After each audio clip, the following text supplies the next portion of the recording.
Analistas políticos es como que se han quedado en la historia y se han quedado en algunos análisis históricos, pero con Nayet, por a lo mejor su edad, su formación, su preparación y su preparación actual, ella tiene esta capacidad de poder analizar también estos nuevos paradigmas políticos. Porque no deja de ser eso, Milei tiene un nuevo paradigma político, ha creado un nuevo paradigma político, incluso hasta desde la comunicación, no solamente desde el gobierno, sino también desde la forma de comunicar sus actos de gobierno. Nayet, ¿cómo estás? Chelo Meloni te saluda, aquí estamos en la mañana del C. ¿Cómo andas? Un gusto. Hola, ¿cómo les va? Muy buenos días, Chelo, ¿cómo están? Muy bien, ¿vos? Muy bien. Che, recién he leído un par de artículos y un par de notas que has dado y hay un título que me gustó porque tiene que ver con esto de cómo yo te presentaba, ¿no? Esto de, che, analicemos el primer año de gestión de Milei, dale, buenísimo. Pero no lo analicemos desde las nuevas paradigmas de Milei, ¿no? Esto de que el tipo es un gran vendedor de cuestiones futuras, de hacerte esta capacidad de ir en busca de aquella zanahoria y ir para adelante, mientras que hoy la oposición está viendo cómo le saca lustre a cuadros históricos, ¿no? Sigue hablando del pasado. Me parece que hay una cuestión ahí interesante para poder empezar a desentrañar este primer año de Milei, ¿no? Sí, creo que Milei cierra un relativamente buen año. Un presidente que asumió con una debilidad institucional importante, sin gobernadores, sin apoyo territorial, sin mayoría propia en el Congreso y que aún así logró tener un margen importante de gobernabilidad, eso por un lado, y que creo que a diferencia de lo que sucedió con otras gestiones a esta misma altura del año, él tiene un resultado concreto para mostrar, que tiene que ver con la desaceleración en los niveles de inflación al 2,7%, algo que, al menos en mi generación, hacía mucho tiempo que no veíamos. Sí, claro. Eso lo digo porque más allá de los costos, más allá de los ganadores y perdedores, que eso también lo podemos discutir, hay un dato para mostrar que tiene que ver o que iba en línea con la principal preocupación de los argentinos y las argentinas hasta ese momento. Y me parece que a su vez juega, ¿no?, con esta creación de esperanza, de expectativa en la gente, con una oposición que al frente está muy fragmentada, que todavía no logra encontrarle el tono a plantearse como alternativa a Milei y que no está logrando capitalizar los errores del gobierno, creo yo. Sí, estoy pensando también en esto tiene como muchos errores no forzados Milei.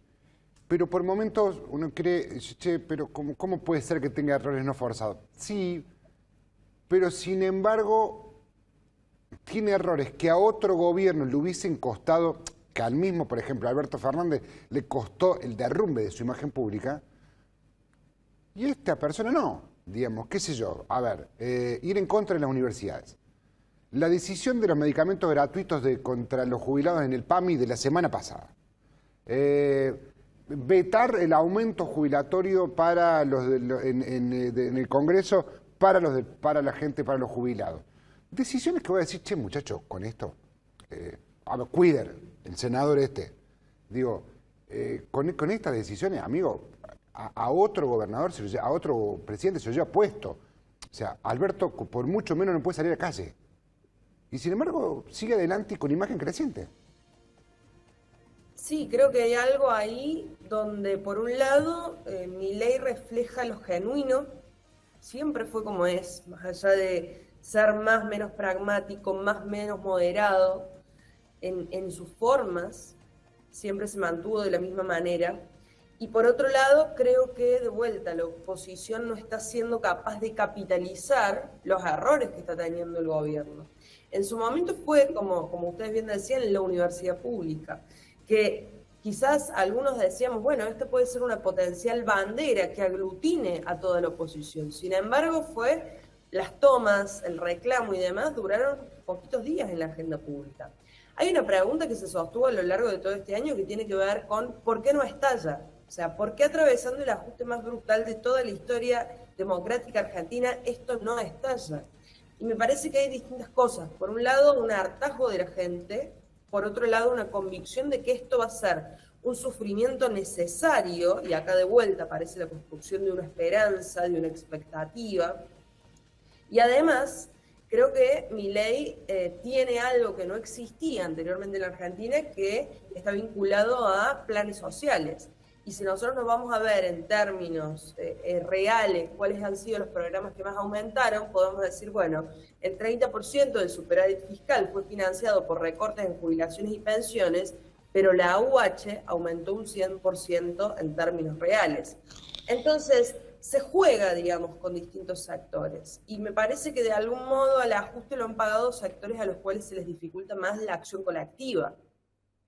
¿Qué futuro le ves a la libertad de Avanza? Nos metamos en política. Empecemos a pensar en Martín Menem y Karina Milei visitando las provincias tratando de armar la libertad de Avanza. ¿Qué futuro político? ¿Lo ves como que se puedan instalar como la primer fuerza de importancia que pueda derrocar que sea el lugar que tenía el PRO antes, lo ocupe la libertad avanza? ¿Puede llegar a ser la libertad avanza a juntar a todo lo que era Juntos por el Cambio antes? ¿Puede llegar a ser la libertad avanza quien finalmente se posicione como número uno hoy por encima del justicialismo o del kirchnerismo?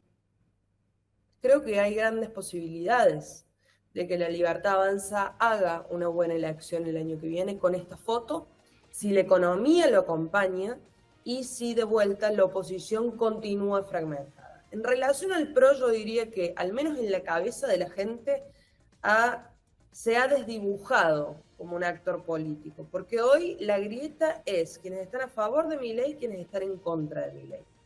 Ahora, ¿qué cuestiones podrían llegar a matizar esta posible victoria del oficialismo en 2025? Por un lado, la boleta única de papel, que tiende a una mayor provincialización, y ahí la pregunta es si los candidatos de Milei van a tener la misma fuerza para traccionar que tiene el propio Milei, eso como incógnita. Y por otro lado, de vuelta, la situación económica, que por ahora el gobierno tiene a su favor la desaceleración en la inflación, pero lo que empieza a aparecer en los estudios, y ustedes bien lo mencionaban, tiene que ver con la necesidad de recuperar poder adquisitivo. Entonces, vamos a ver si Milei tiene un buen año en relación a eso o no. Y con respecto a Cristina Fernández de Kirchner y al kirchnerismo como oposición, ¿cuán fuerte puede llegar a ser la oposición del kirchnerismo a una imagen tan potente como la de Javier Milei? Y te sumo ahí un apartado, te sumo ahí un apéndice. ¿Qué papel juega Macri en todo esto? O sea, quien le dio la gobernabilidad a Milei fue Macri. Sí, no lo podemos negar, digamos. En su momento y en el momento más débil del gobierno de Javier Milei, quien le dio los votos en el Senado, quien le dio los votos en diputado para la ley base, quien salió a bancar en determinado momento el gobierno fue Mauricio Macri. Ahora, en este escenario termina siendo a todas luces quien más pierde Mauricio Macri. ¿Por qué? Porque Milei la sube a Cristina dentro del ring, es una cuestión de, como vos decías, Milei anti-Milei o Milei Cristina, y Macri queda relegado a un tercer puesto cómodo, sin ninguna referencia incluso dirigencial, ¿no? Yo coincido con esa mirada, y miren cómo se lo ha subestimado en su momento a Milei, que se decía que iba a ser un títere, y terminó haciendo movidas que lo distanciaron muchísimo de Macri. Me parece que el kirchnerismo está en una situación compleja. Digo, por un lado tiene a favor que el 46% aproximadamente, casi 50%, que hoy está en desacuerdo con el rumbo que está teniendo el gobierno nacional, está muy enojado, ¿no? Lo que pasa es un poco eso, el gobierno recuperó nivel de imagen, pero del otro lado, la gente que no votó al gobierno está muy enojada. Eso podría ser, o esa es la fuerza con la que cuenta el kirchnerismo hoy. Ahora, sigue careciendo de nuevos liderazgos, todavía no hay una renovación, todo el proceso de mejora en el nivel de imagen del gobierno entre octubre y noviembre se da en paralelo al proceso interno del kirchnerismo, entonces sigue teniendo capacidad de traccionar, pero yo diría que ahora lo que nos han mostrado estas últimas elecciones es que no alcanza con ganar solamente la provincia de Buenos Aires. Así que no sabemos qué es lo que va a pasar y todo va a depender también de cómo se ordene la oferta electoral en las distintas provincias, pero bueno, en principio estamos en un escenario en el cual a la Libertad Avanza le puede ir muy bien. Y me parece, y por último, me va a parecer, y me parece que va a estar bueno que lo veamos también en otros análisis futuros, en esto de qué difícil va a ser es ser funcionarios o dirigentes regionales. Uf. Porque en el caso de Córdoba incluso, si lo traemos a Córdoba, ¿no? O llévalo a cualquier sector del país, digo. En Córdoba no hay dirigentes genuinos de la Libertad Avanza de peso, ¿no? Tenés dirigentes muy fuertes radicales, podés encontrar algún dirigente del PRO, medianamente con cierto poder, el justicialismo cordobés, que nada tiene que ver con el justicialismo central, si se quiere. Entonces, ¿a dónde se suma en este quilombo? Digamos, perdón que sea de esta manera. Digo, ¿dónde se mete en esta discusión? Porque estamos jugando otra copa nosotros, o sea, acá estamos jugando con a nivel futbolero, estamos en otro partido nosotros. Y fíjate, sí, yo creo que esa es parte de la estrategia que van a tener que delinear los espacios políticos en las provincias, sobre todo los espacios políticos provinciales, que siempre juegan con la identidad provincial para no quedar marcados, como es el caso del cordobesismo, para no quedar marcados por la dinámica política nacional, ¿no? Esta cosa de permanentemente diferenciarse. Bueno, en esa diferenciación tiene que haber algo que logre calar en la discusión nacional, porque de vuelta, la cosa está muy partida entre quienes están a favor de Milei y quienes están en contra de Milei. Y acá agrego que ha sido un año tremendo para los gobernadores. Y ha sido un año tremendo porque se han visto obligados, por una cuestión de su electorado y de compartir electorado con Milei, a no poder oponerse al presidente, a la vez que estamos ante un presidente que es el más unitario del cual yo tenga memoria, porque ha cortado de manera brutal las transferencias que se hacían por parte de la nación en las provincias. Entonces, problemas como la caída en la obra pública, problemas como el financiamiento de las cajas de jubilación y el Fondo Compensador del Interior y demás que todavía no se han resuelto, retiradas del Estado Nacional frente a las cuales de repente se tienen que hacer cargo las provincias, pagan el costo político los gobernadores y las provincias, y en paralelo no poder diferenciarse de un Milei que tiene un caudal importante de votos en el caso de la provincia de Córdoba, pero también podemos pensar en Santa Fe, bueno, y distintos casos. Entonces, me parece que están en una situación incómoda, difícil para el 2025, pero también creo que es una gran oportunidad porque implicaría poder acceder, digamos, a legisladores en el Congreso que hoy, son importantes en un presidente que de vuelta arranca la gestión con una debilidad institucional. La última que te hago, ¿cuán pesado es el 50% de pobres? Para un gobierno, porque se dan situaciones muy extrañas, digamos, tiene un 53, 54%, 52% de imagen positiva. Tiene 50% pobre. O sea, tipos que te bancan, pero que saben que tienen que recuperar su salario, tienen que recuperar la guita en el bolsillo porque no se banca más. Y te venden, bueno, pero tener el dólar casi para el blue y el coso igualado. Digo, es como medio, se dan unas situaciones bastante extrañas.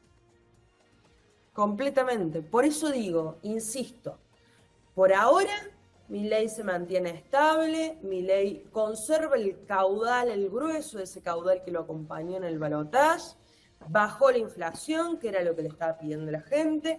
Ahora, la ciudadanía siempre es un poquito más adelante, entonces posiblemente lo próximo que le pida va a tener que ver con recuperar el poder adquisitivo, mejor en el salario, mejor en el empleo. Hay que ver si Milei tiene la capacidad de poder dar una respuesta a eso o no. Y ahí entra el cuán sostenible es esta situación. Pero acá también quiero agregar que posiblemente, muchos y muchas de quienes están a favor del gobierno nacional, en los sectores de menores ingresos, ya venían muy mal. Y el estar peor hoy no genera grandes diferencias con respecto a la situación anterior con Alberto Fernández, sobre todo para los trabajadores, diría yo, del sector informal, sobre todo para los trabajadores que ya venían acostumbrados a esta dinámica de hacer malabares para llegar a fin de mes. Pero, insisto con esto, la inflación dejó de ocupar el primer lugar en los estudios de opinión pública. Los estudios hoy están mostrando, y acá cito la fuente de Suba en Córdoba, pero pueden ir a varios, que hoy la preocupación de la gente tiene que ver con mejorar el poder adquisitivo y que la elección del año que viene va a depender centralmente de cómo esté la economía para mí. Que Yarlora y Pasarini también van a tener que hacer un análisis de su primer año de gestión. Claro, claro. Y en el caso de ellos, ¿qué dos líneas se puede decir de cada uno? Yo creo que los dos con una posición muy compleja, por una cuestión de aumento de demanda, falta de recursos, y creo que ambos aún no han terminado de encontrarle el tono comunicacional a su gestión. Me parece que Yarlora tiene esta misión de tener que reeditar, ¿no?, un nuevo cordobesismo, un primer cordobesismo con De la Sota, un segundo con Schiaretti. Bueno, ¿cuál va a ser esta versión que va a encarnar Yarlora, que todavía creo yo no termina de consolidarse? Y Pasarini, que me parece que sucede un poco lo mismo, ¿no? Hay que entender también que recién estamos en un primer año. Sí creo que hay una pregunta abierta que tiene que ver con la sucesión de Pasarini, ¿no? De aquí en adelante, quién va a ser, quiénes van a ser los liderazgos que más se perfilen, y eso potencialmente también puede llegar a generar, ¿no?, algunos ruidos hacia adentro de la gestión por una cuestión de la renovación política que se viene, pero para prestar atención y analizarlo. Nayet, muchísimas gracias, como siempre. Gracias a ustedes, les mando un abrazo placer. grande. Hermosa semana. Una verdadera placer. Nayet Kademian, politóloga, charlando con nosotros y hablando un poquito de lo que se viene y pensando en el primer año de gestión, no solamente de Milei, sino también de Yarlora y de Pasarini, que se cumplen mañana, 10 de diciembre. Momento de hacer deportes con nuestro compañero Joaco Valenzuela. Joaco, ¿qué tenemos? Vamos. Momento de repasar lo sucedido el sábado con Instituto Atlético Central Córdoba y el partido frente a Lanús. Bueno, ¿qué necesidad? hay que hacerlo, hay que hacerlo.